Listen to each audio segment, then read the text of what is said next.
can I have some intro music? Yeah. Do you want to play the San Andreas one? Well, Hello, everyone.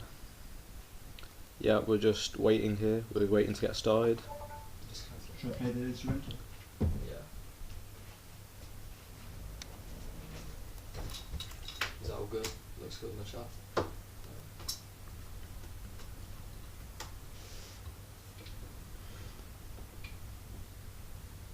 Oh wait, I need the cable. That is shape.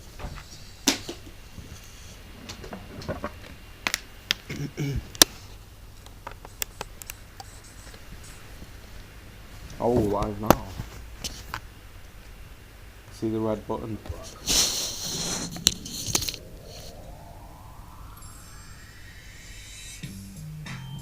Put your screen down just a little bit. It looks a bit weird. Your head's just popping like a Yeah, but then my head is like, then my screen is a bit like at the wrong angle. You need a desk. Pull this up.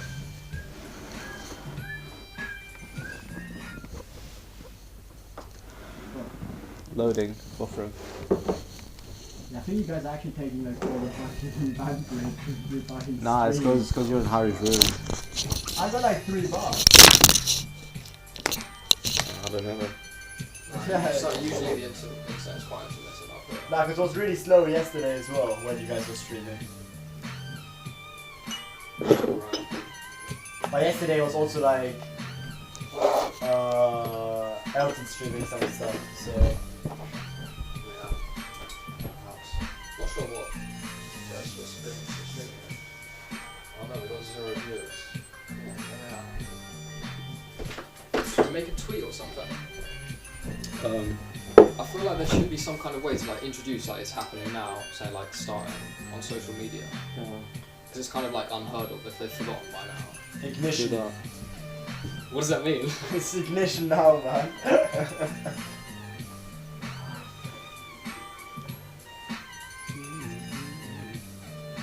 Only old school niggas know the struggle of writing all the cheat codes on a paper. Enough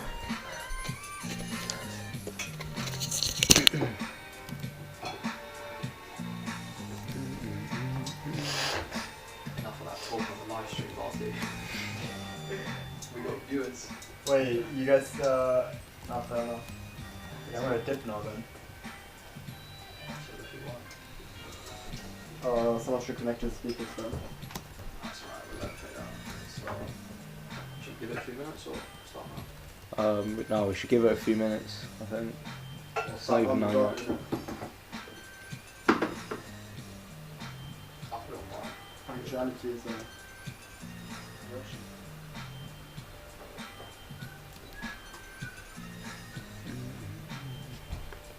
what's your background actually when you're streaming?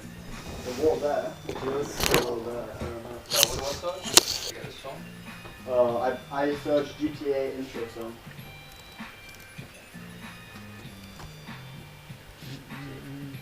Copy, yeah, the first one. Yeah. Nice. Go for it.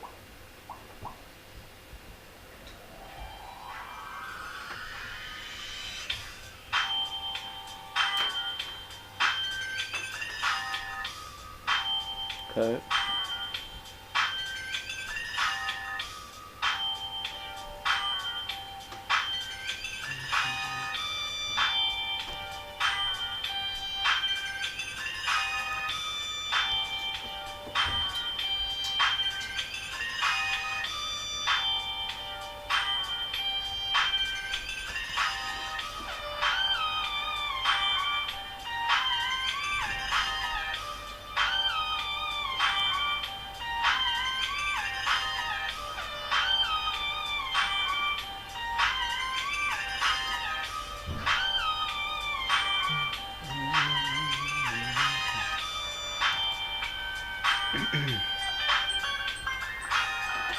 Yeah, we're just still waiting for a few more people to arrive. Shall I make that red button a bit smaller? No, I think it's good. Sorry? I think it's good.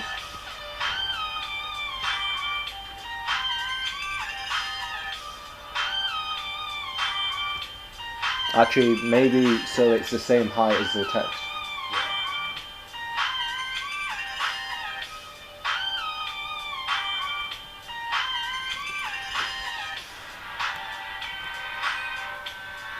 Yeah, Harry, can you turn the music off, please, so we can get started?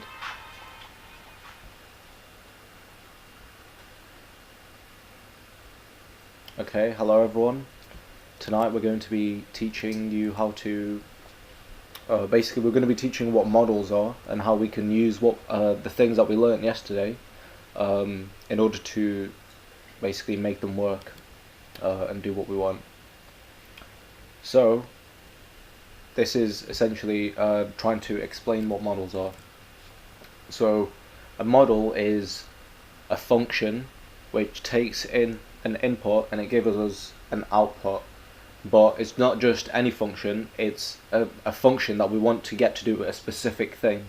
For example, we could have text and we could put that into a model and make it output the overall sentiment, such as how positive or negative it is, or how you know, where it is along some, you know, other axes that we can think of, such as, yeah, is it talking about tech, or is it talking about, you know, celebrities or something. Okay, so this is another one where you can input images and then you can output like bounding boxes around specific things, so you can like try and locate people's faces, their bodies. That's just a function, so not mathematical. Yeah, it's a mathematical function. It like, if you remember when we were looking at what data looks like, these things, we have to represent them in the form of numbers so that they're the computer can understand them. Okay, medical images. So we take scans of people, and then we can predict if they have a certain condition. And yeah, we can take also previously purchased items to recommend future purchases. So, like, what is the model? The model is a function, like it's a mathematical function which takes in, like, you plug in values for some of the variables and then you get an output. Okay. So these are some examples of functions, aka models. So you can use any function to model something. Okay, so this is showing a a simple polynomial one. So this has multiple factors, and it gives that curve. So these this single value here, x, is our input, and then our output is, yeah, a polynomial function of it. So this is even higher dimensional. So here our input is 1, 2. We have 3 input variables. Well, 3 features. Yeah. Yeah. And this is another one, which is a probability distribution. So we can even use like the curves created by probability distributions in order to model certain things. Yeah, just by learning the parameters. Yeah, which are the green ones. Okay. So just quickly, I'm gonna go to here just so everyone like knows how to sign up for the chat. You go here, you enter your username on the right side of the form, and then then you can just type questions in here. But we'll both be answering them. Okay, so yeah, and so this function here is like, this is one dimension. We're only taking in one input and giving out one output. But our input could even be, you know, as many dimensions as we want it. For example, images are extremely high dimensional because we need to basically represent every pixel on the image, and each one of those is a number along its own axis. Okay, so we'll just dig into the code because I think that's the best way to learn it. So we're going to import NumPy. Okay, let me save this. I will also import matplotlib.pyplot as plt. Okay, cool. So now what we need is a function that we're trying to model. Okay, so let's say our our x, our input is equal to okay, so let's start off with this one, a polynomial. We can start even simpler. We'll just start with a linear function. So let's say x so x is equal to np dot range 30. So this is going to make like going from 0 to 29, and then sorry, yeah, and then y, that's our output. So this is going to be like this example here, but it's just going to be a straight line. So our y will be a function of our x. So let's say 3.2 x times x added to 4.7. Okay, so let's just plot that. plt.figure. I'm just going to open some of our old, and this is like something you should be doing as well. You can use your old code. I'll show you how to do that. Okay. plt.plot.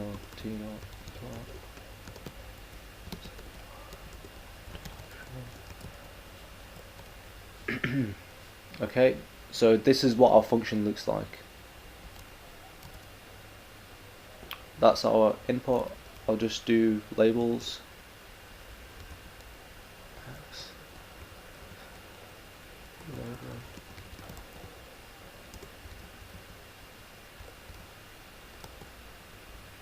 Label y. So we're just going to put labels on those axes, and we should also actually plot those as a scatter plot.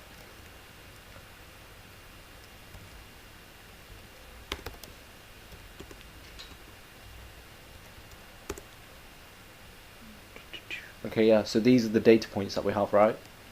So what we want to do is find like a line that best like models this curve.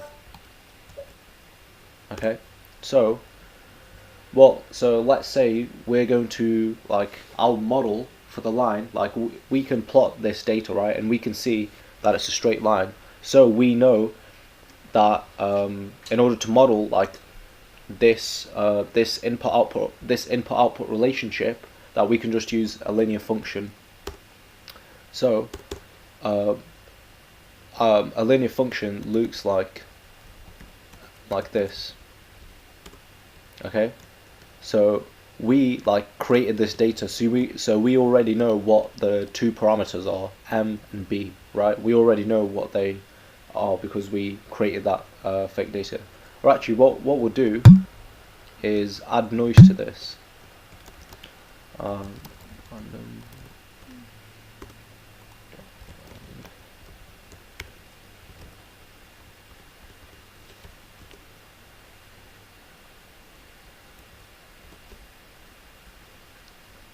Let's plot it on a smaller scale.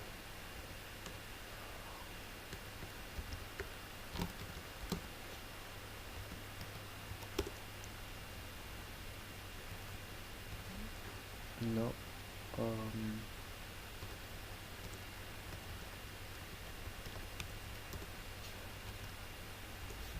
Oh, I know what the problem is. I'm not generating. It's not normally distributed.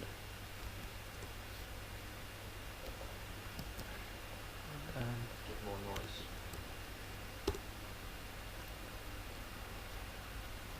Still no.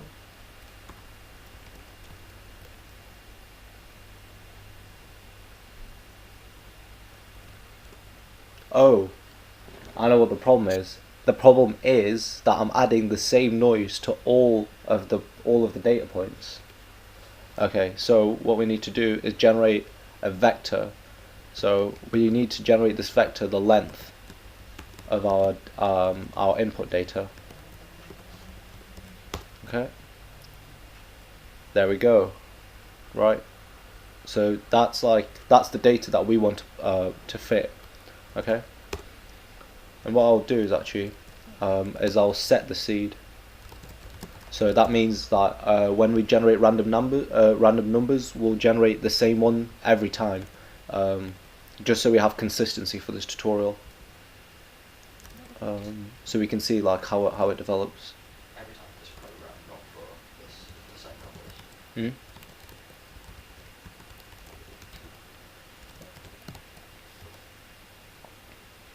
Okay, so every time we run this program now, it's going to generate the same random numbers. Okay, so now we want to basically we want to model that equation, that line, using these two variables m and b. So what we can do is, so now how do we actually, let's do I'll just think of a random one, right? 2.2. Let's say b is equal to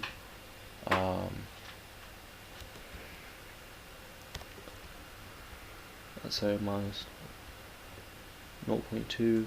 So now, based on like these values that I've come up with for the model, we're going to make like a prediction for what that the curve looks like to model that data. So what we're going to do is pred, or we'll call it H, short for hypothesis.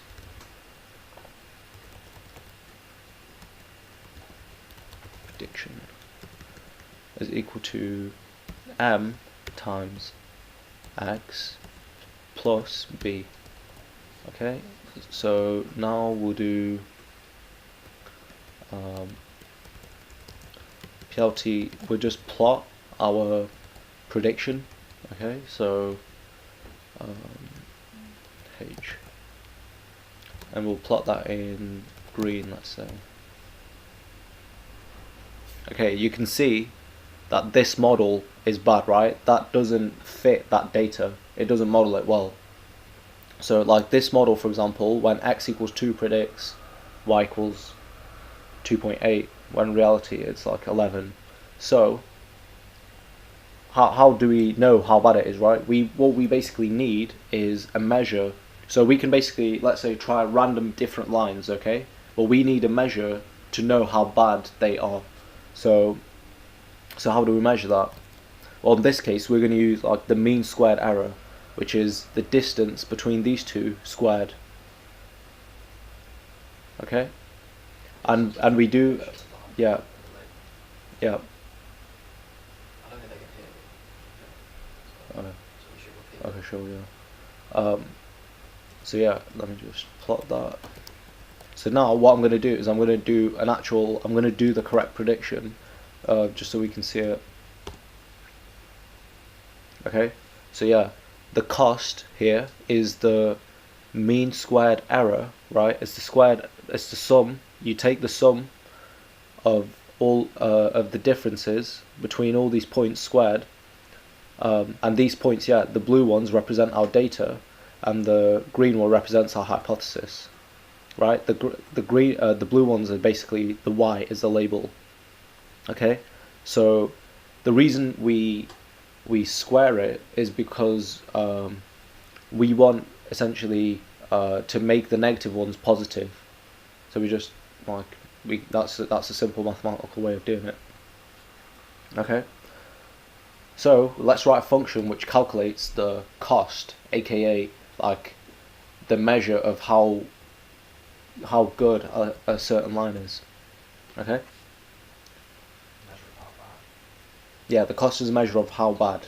The higher the cost is, the worse the line. And then, we'll try and minimize that. You'll see after. So, okay, yeah. So cost is equal to h minus y, right? Predictions, take away labels, labels is basically outputs, like what we want our network or what we want our model to output for a given input. Okay, so we do that, and then we square it, and then we do the np.mean. Okay, and we can print cost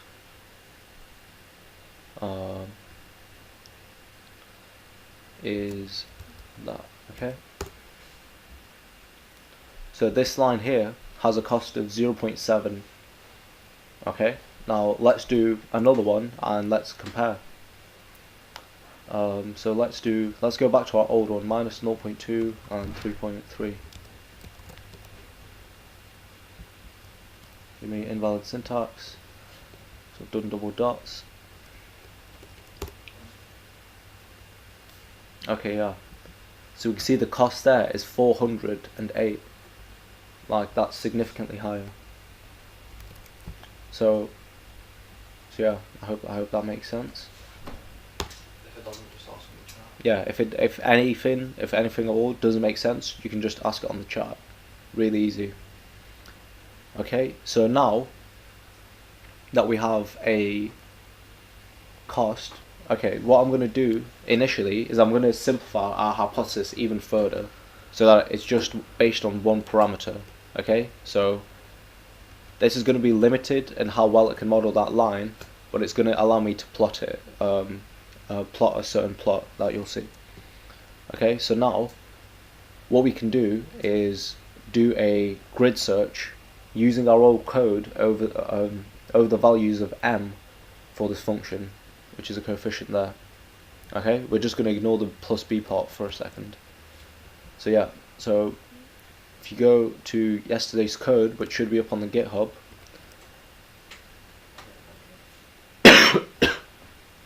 Harry's going to post a link in the chat to the GitHub, and you basically need to open up day 2 optimization.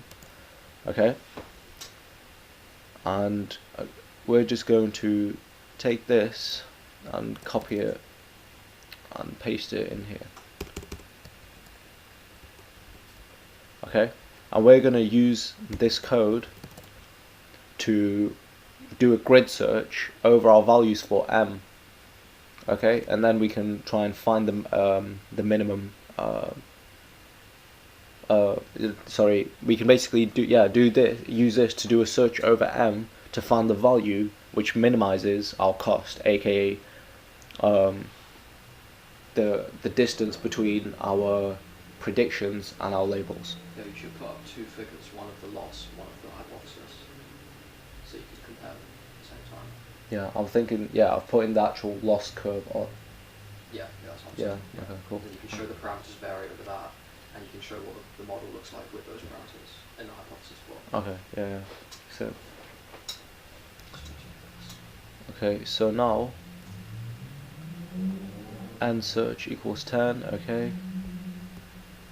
We don't need that. Okay, we can do a random search as well. So now,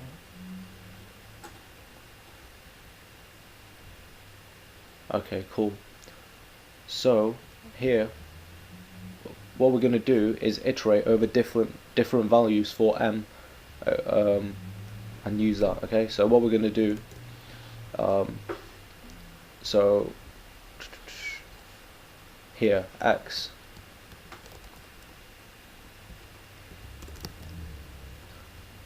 m search is equal to that. Okay, and what we're going to do is for m in m search, I need to define that up here. And n search is basically how many like different values we're going to test in our grid search. Okay, m is equal to that. So for m in m search, so this one currently is searching from 0 to 2.5, and we need to change that. Okay, so we need to put like bounds on our search. So I'm going to say min val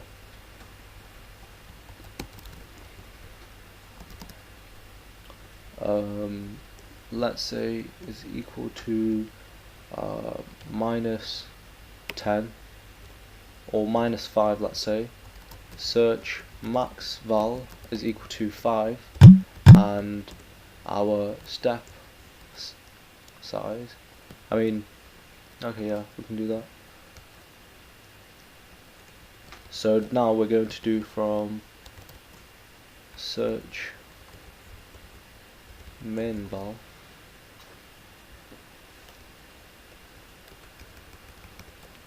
min space search min val search max val and end search. Okay, so for each one of those we're going to calculate the cost. Okay, so I'm going to say costs is equal to that, and now we basically, after every time we calculate it, we do costs dot append cost. So we're going to append the current cost. So what we're going to do is for each one of like the parts that on the grid, for each value that we're searching, we're going to calculate the cost. Okay,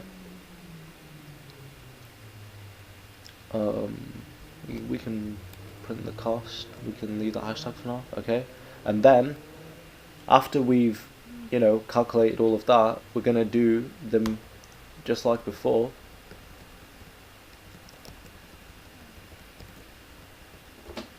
And p.augment of the costs, right? We want to find which is the minimum cost. Min cost and min m.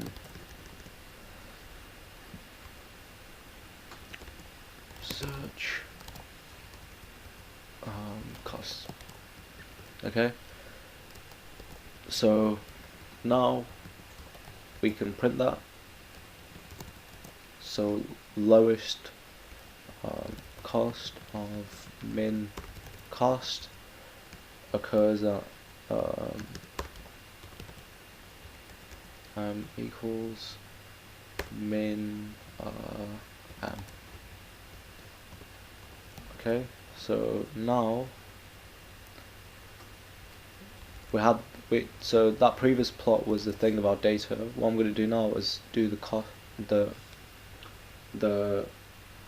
cost plot. Okay, so we won't plot that.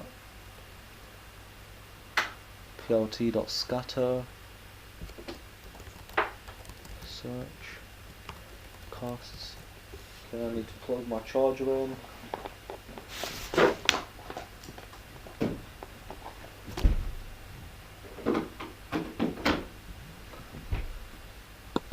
Alright, so msearch costs min cost and min m. Okay, so now what we will have done is a grid search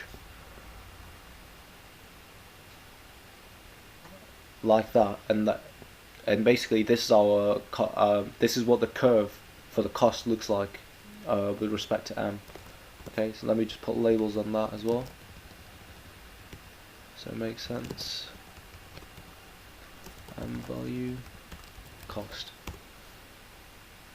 Okay, so we tried 10 different values for m, from -5 to +5, and we found that this value here is a minimum. Okay, so this says we got a cost of 7 when m equals 3.8. And what we can do now is actually plot the plt.figure. We can plot the minimum value. Okay, so h equals min m. times x. So now we plot x against that. Okay, so now if we do that, okay.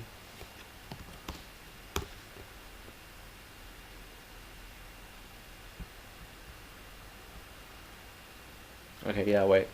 I'm going to make it such that they're both going to display next to each other at once instead.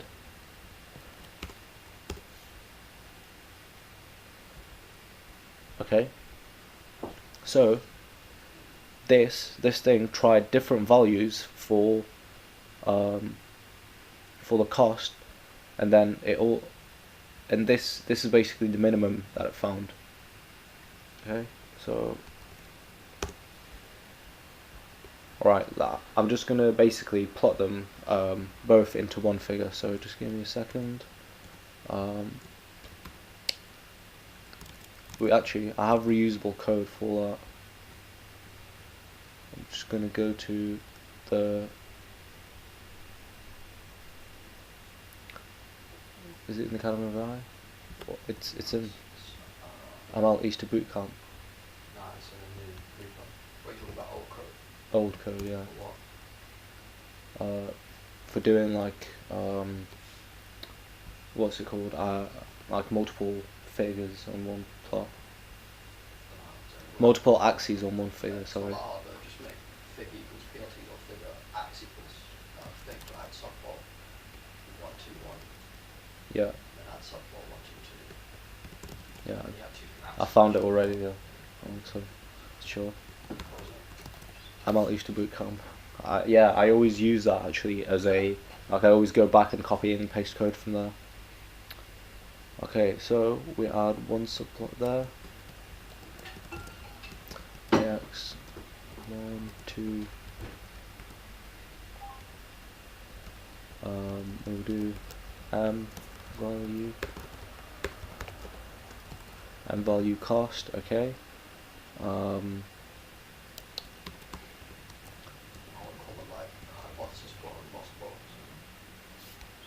Yeah, I will.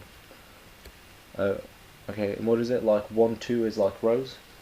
Yeah, it's like how many rows do you want to have, how many columns So it's do you want 1 to have, 2. what index is this? I think you can also do it comma separated as well. Okay, yeah. Okay, so now value so we've set the value of that as a we're gonna, yeah, for this one we're just gonna set a title dot set title, and we're gonna call it predictions versus labels. Okay, and here we're gonna do that on ax1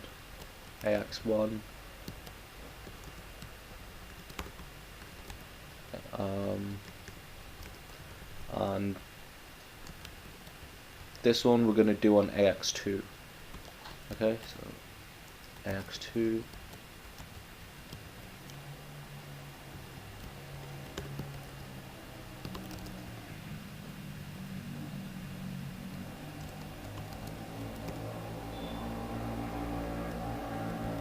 okay, I'm just going to change the fig size.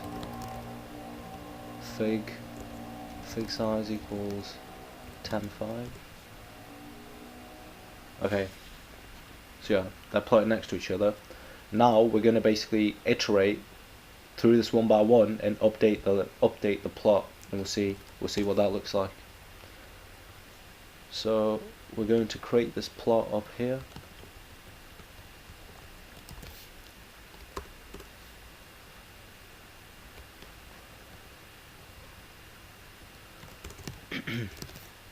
Okay, and we're going to basically update this. Yeah. Okay. Yeah, and we're just going to basically keep updating this this plot that we have. So as we iterate through each value that we're testing for m, which is a gradient, we're going to plot it interactively so we can see it. Okay. plt dot add h equals m times x. Fig dot canvas dot draw x and y must be the same size.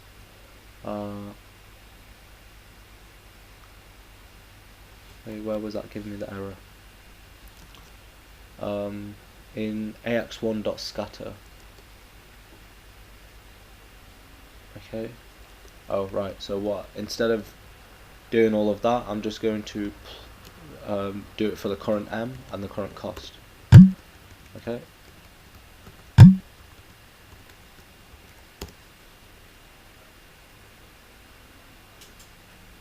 Ooh, what do you think of that? Okay, we'll just do plt.pause 0.5. Wait, it's milliseconds, right? Or seconds? Okay. So we can see and value. Okay, I'm just going to set the bounds of our plot here. Okay, ax1 dot set x lim minus 5.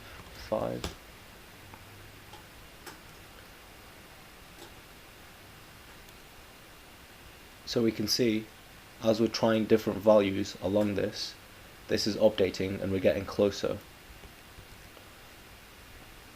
Makes sense? Okay. Yeah? Do we have any questions? No questions so far. Okay. So now we have done using grid search. Let's try a random search. Okay, so random search will be, so this will Search for more points, but for shorter intervals. okay, yeah. Look better, though. Okay, fair enough. And especially when you do a random search. A random search. Yeah. So times 2.5. So here I was timesing it by 2.5 to put it into a certain scale. Now I want it to be basically between -5 and 5. So this goes from 0 to 1. I'm going to times it by 10, and then I'm going to take away 5. Because that's where I want. Okay.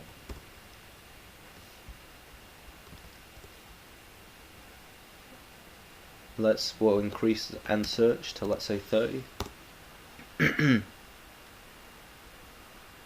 can see it's trying random points. Set the X lim on the visualization. Is the X lim not set? No. It is. Oh, sorry. The Y lim. Is that what it is? Yeah. Just give it me a sec.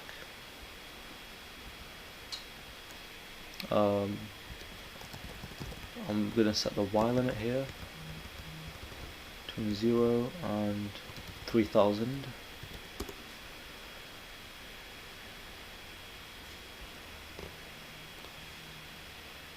So it's kind of like randomly scattering.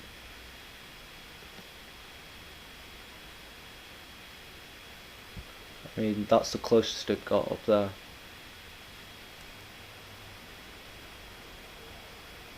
Okay, cool.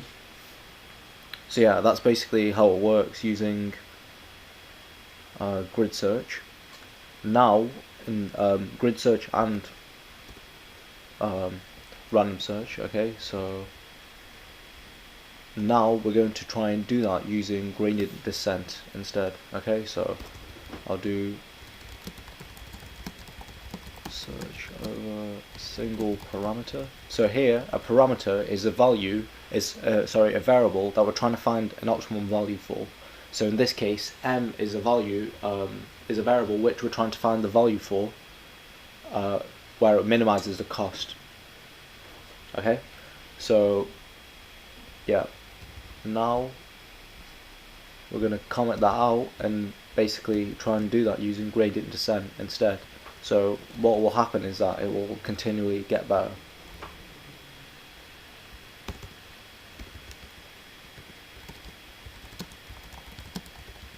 Single variable. Okay, so now instead of searching over all these, we're gonna do what we did here. Okay, so here we had, actually we'll go to this one because we know the equation, right? With known equation. So so we need a learning rate and a steps hyperparameters. So I'm gonna delete this.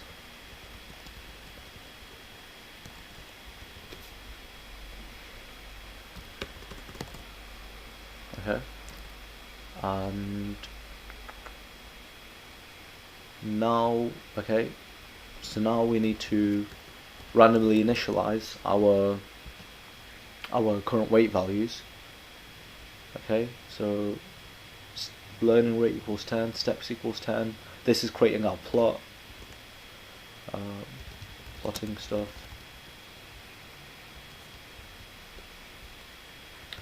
Okay, so now we need to basically initialize it. So we'll say our new x is equal to, and now this time I'll say I'm gonna initialize it randomly, normally distributed, instead of as it was then. Okay. So here, what do we do, right? We set current x to new x. So for I in range, for I in range search. Let me. Some guy said, can you turn the noise up? Why do you do that? Put the mic closer. Yes. Hello. It's probably fine. Hello. Is that better?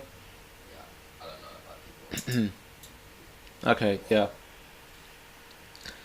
are you saying? Okay. Yeah. So what I was gonna say is,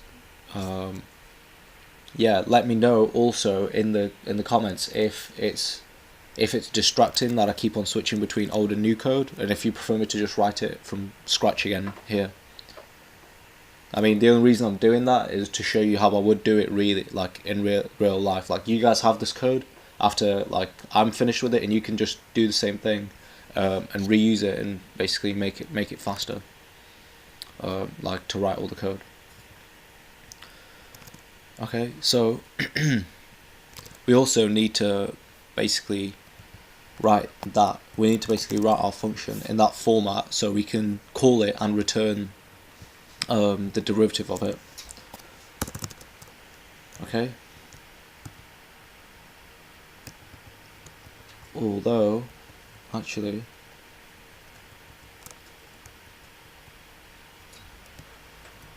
we don't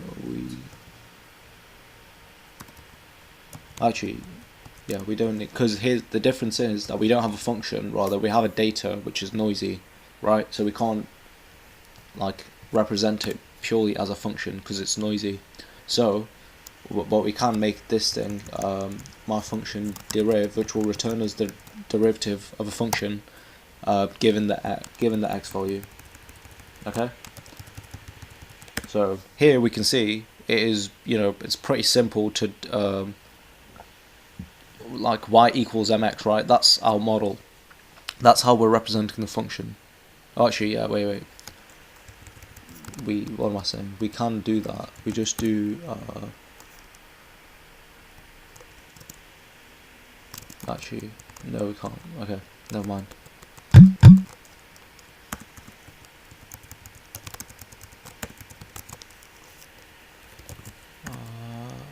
My deriv, I'll call it. Okay, so y equals m times x.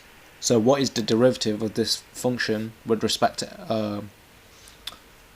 to wait, that's not the function. Well, actually, that's our model, right? But the function we're actually taking the derivative of, that we need to take the derivative of, isn't y, but our cost, right? And our cost is equal to h minus y to the power of 2, right? And our h is equal to m times x, right? So we can basically substitute that into here. Mx minus, our cost is equal to mx minus y squared, right? So now when we need to take the derivative of it with respect to x, no, we need to take the derivative of it with respect to m, okay? Because the thing that we're trying to optimize is m. So what does that mean? You're trying to find the best. Yeah. So, and when we say that we're trying to optimize something, that means we're trying to find like a certain value of it, which is which maximizes something or minimizes something. In this case, we're trying to find the value of m, which minimizes the cost. Okay. So the derivative of it here. So we're going to say, let's d cost by dm is equal to, and we can just use like the chain rule here. So this comes down, it becomes a 2 times x Times mx minus y. hmm? Times mx minus y. times mx minus y. Yeah, chain rule.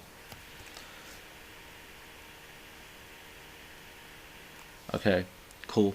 So now we need to basically put yeah.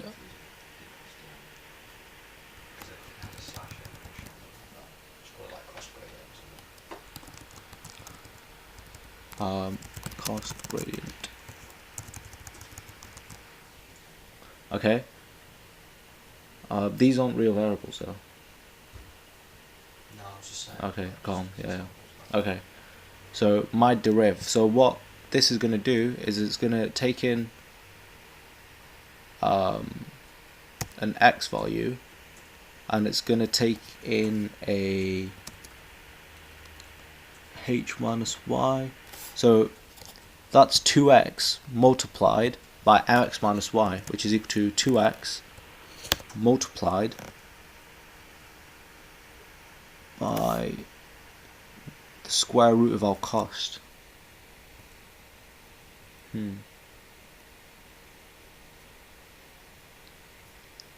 Yeah, okay. So it's equal to 2 yeah. It's equal to 2 times x times h minus y. So in order to calculate our derivative, we also need h and y. Okay, cool. So now what we do is we return 2 times x times h minus y.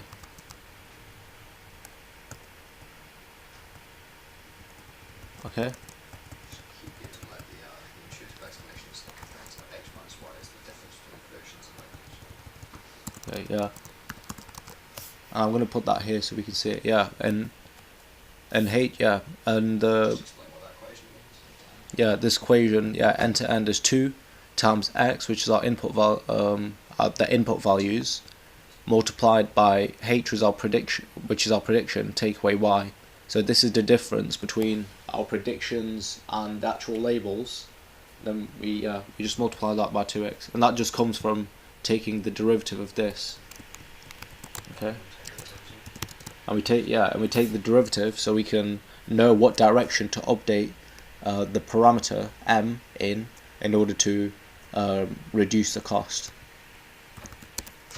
Okay, so that's basically the derivation of it there.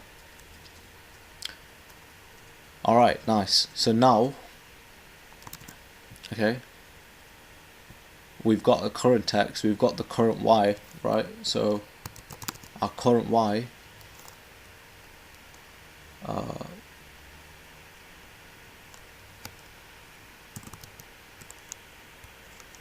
will be equal to m times new x.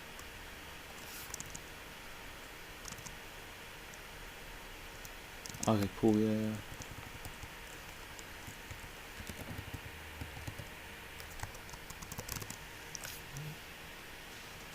New x. Oh, x is a variable there. Okay, yeah.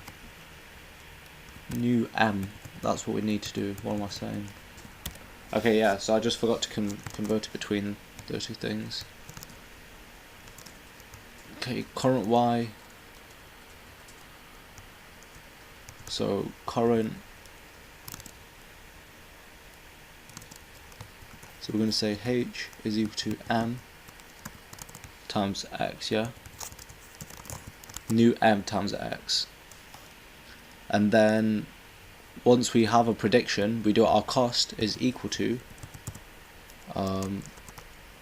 yeah, that makes sense. We calculate our cost. And then once we've got our cost, we do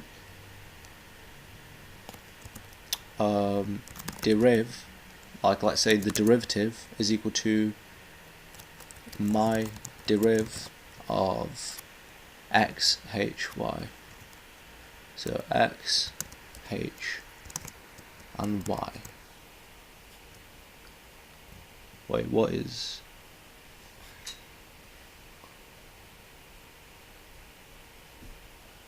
Okay.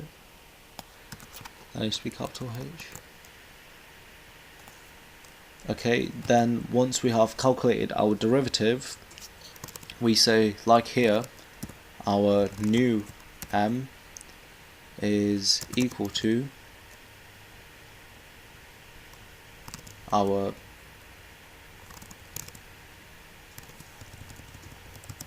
current m. So our current m is equal to the, sorry, our new, so our updated values for our m is equal to our current values for our m, take away the learning rate multiplied by the derivative. Make sense? Just like yesterday. Okay, and then yeah, we can just plot that basically. Okay.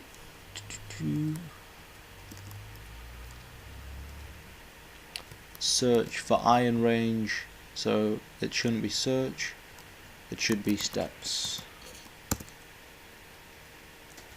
Name current m is not defined. Current m is equal to new m. Name m is not defined. Where is it not defined?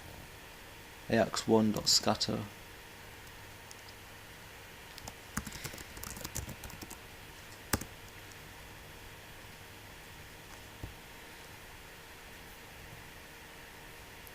Current m and cost.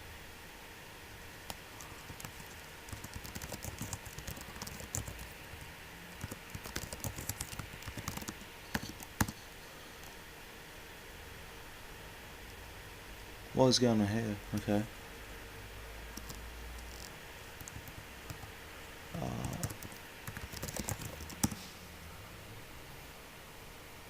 Okay, so what's happening is our current m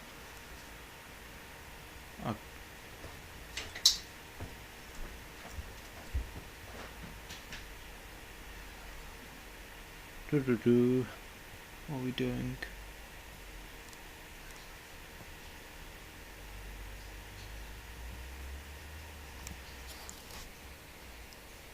Two times j .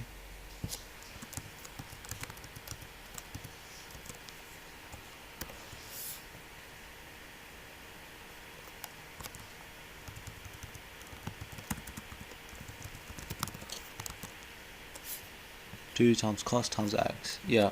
So what we really need is the, where did we go? Yeah, so two, so here all we need is, well, that equation says we need the cost and we need x.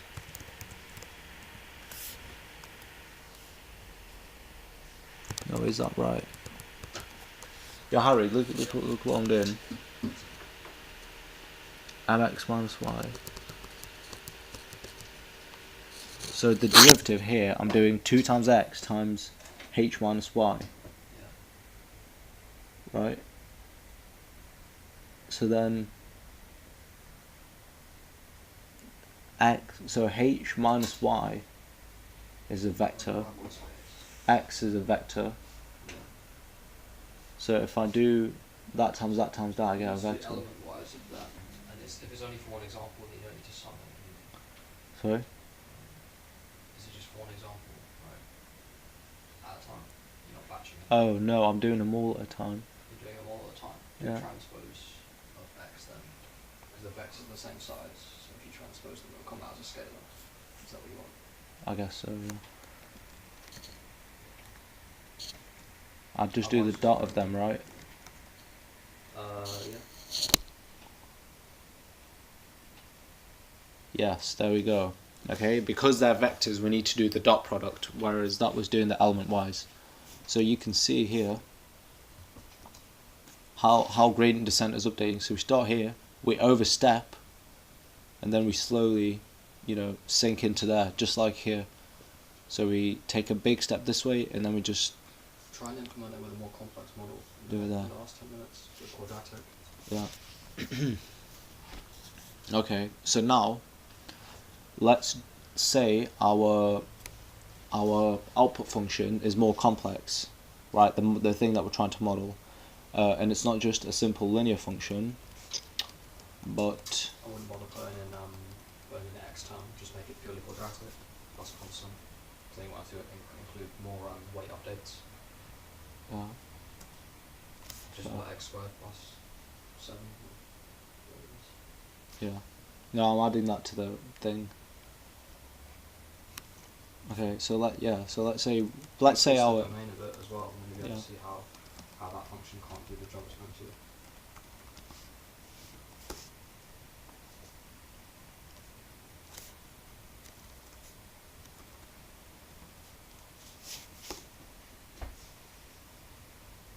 So yeah, if you look at this function, our line can't really fit this too well, so that's the best it can do. It only arrives there. So if we wanted to model this, we would need a more complex like model, aka function that we're trying to use to model this thing, right? Okay. Or at least different features, because it could be the same complexity in terms of like just has 2 parameters, but it's modeling something different, some different feature, quadratic feature rather than linear feature. Wait, what? Don't worry. Okay, so yeah, what I'm going to show now quickly is how to do gradient descent with multiple variables.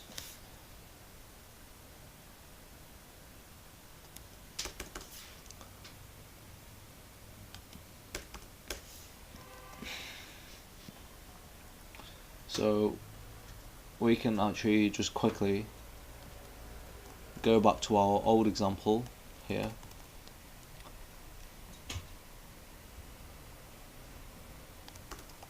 Okay, and here we're just back to linear again, right? So earlier our function couldn't fit this perfectly because it didn't have this constant term here. So what we need to do is like also do gradient descent on that as well. So now our model will be mx plus b. Okay, so now what I'll do is I'll actually add a new plot. Okay, yeah. No, will I? Yeah, I'll add a new plot as well to show how our b is changing. Okay. So now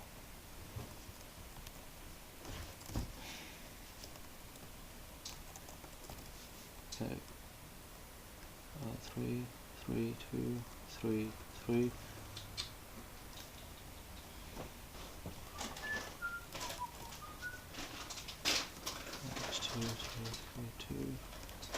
So we're going to do another plot which also does our b value against our cost. So ax3. Call it offset instead of b. Sorry. So new b is equal to that. So we do the same thing basically. Our hypothesis is now that times that plus b. Okay. And then our cost, yeah, works the same way. but our derivative needs to be slightly different. It needs to return us 2. It needs to return us deriv m and deriv b. Okay, so we need to also calculate the gradient with respect to b. Okay, so now this is slightly different. H minus y plus b minus y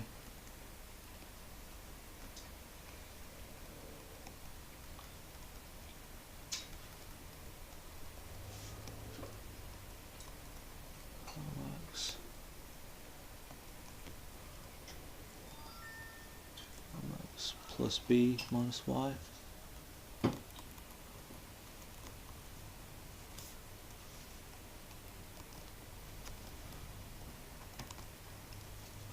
Okay, yeah. Plus b. Okay. So now, what we need to do is calculate the derivative with respect to b. Okay, and the derivative with respect to b is of the cost is just 2. Wait, yeah. So we do basically the chain rule again.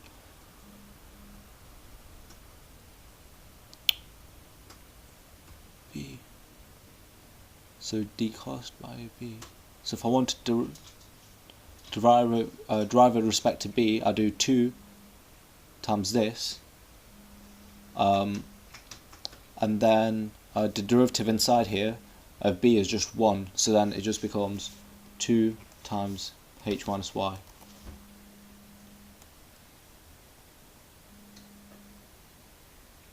Okay. So what I'm going to do, deriv m deriv b is equal to that stays the same, and then this one is just 2. Should I dot h minus y with itself? Should I dot h minus y with itself?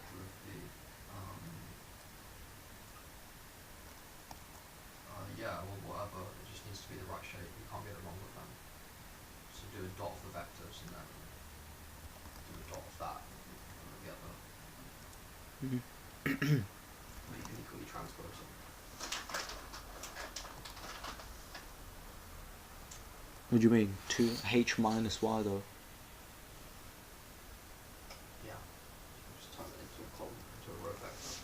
And you take them away. Deriv b.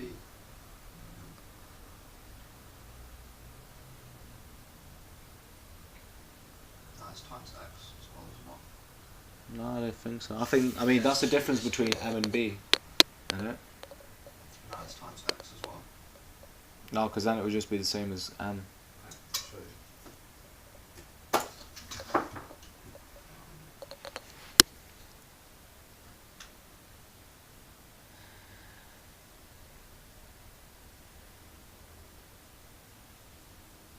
Okay, I'm just gonna derive b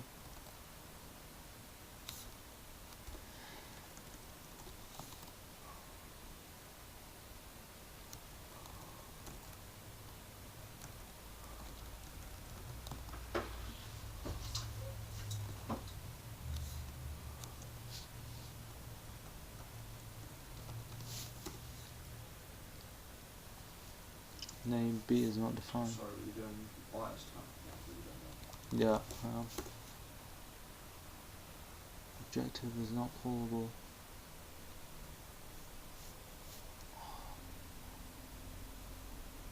My deriv non-type object is not callable.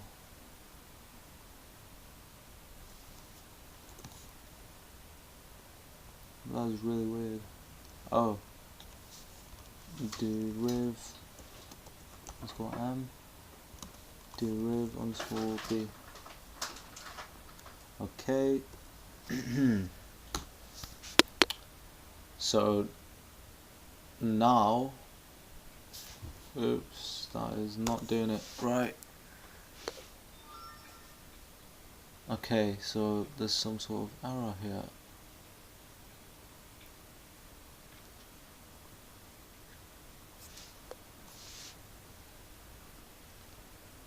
This is our B value.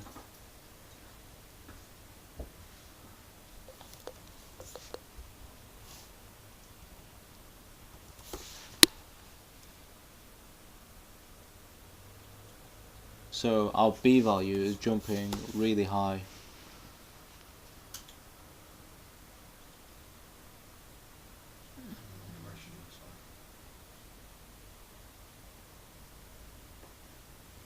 Yeah.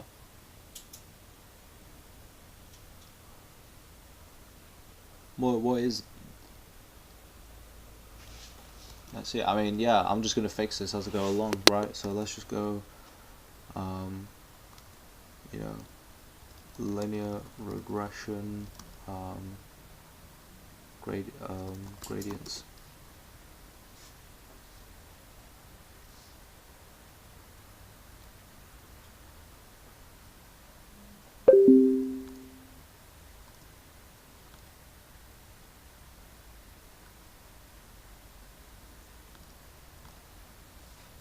Oops.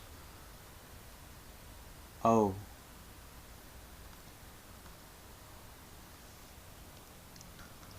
Y minus H minus Y.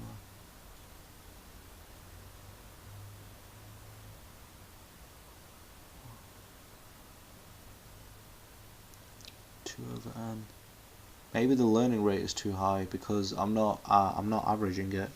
So what I should do is divide by len of x for both of these. Okay, I mean that seems to be doing better.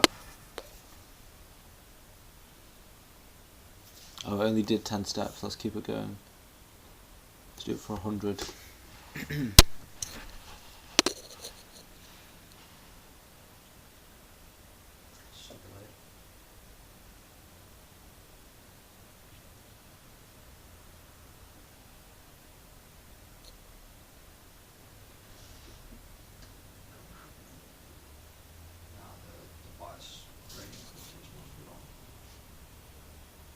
Yeah.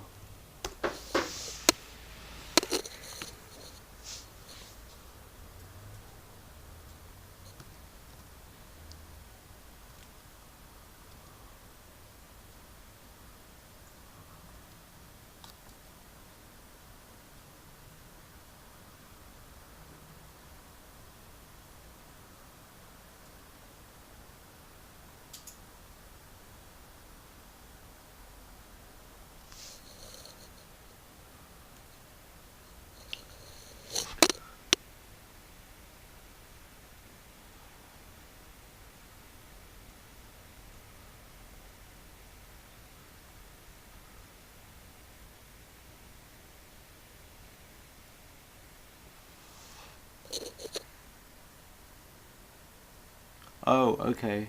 No, that's fine. I just take, yeah, what I've done here is, yeah, this shouldn't be dotted, it should be summed.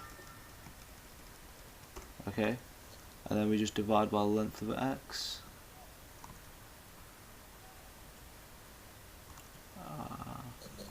Yeah. Okay, that seems to be doing a lot better now already. Scale the features. Because you think the difference is all squared, and some of it's more than 10, so it's going to become a much larger magnitude than the sum of all those things. The sum of the bias error can only be at most 900. I don't want. Okay, so you can see there, like as it's changing so this is how its m value started at -2, its b value started much lower, as well, like in the negative range, and then it basically, both of these kept updating to get us to this line, which it thinks, which seemed to be a good fit. And because, okay, so if we remove this random seed, okay, we're going to basically get different ones each time. So I'm also going to change the bias so it has a higher range to start with. But what I was saying is, so every time we run it now, it might settle to a slightly different final solution. Basically. So it's printing two things. What are they? That's the current M and the cost.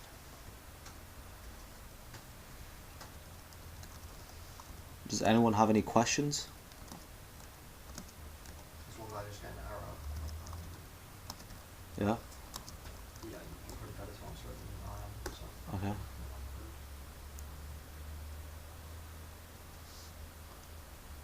So, don't have chat functionality. Yeah.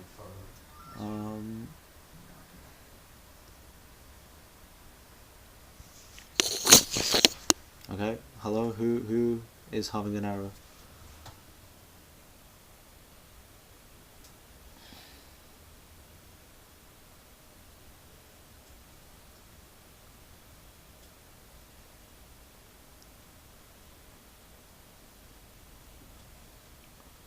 Error name time is not defined.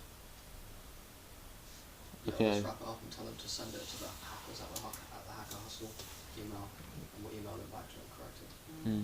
Yeah.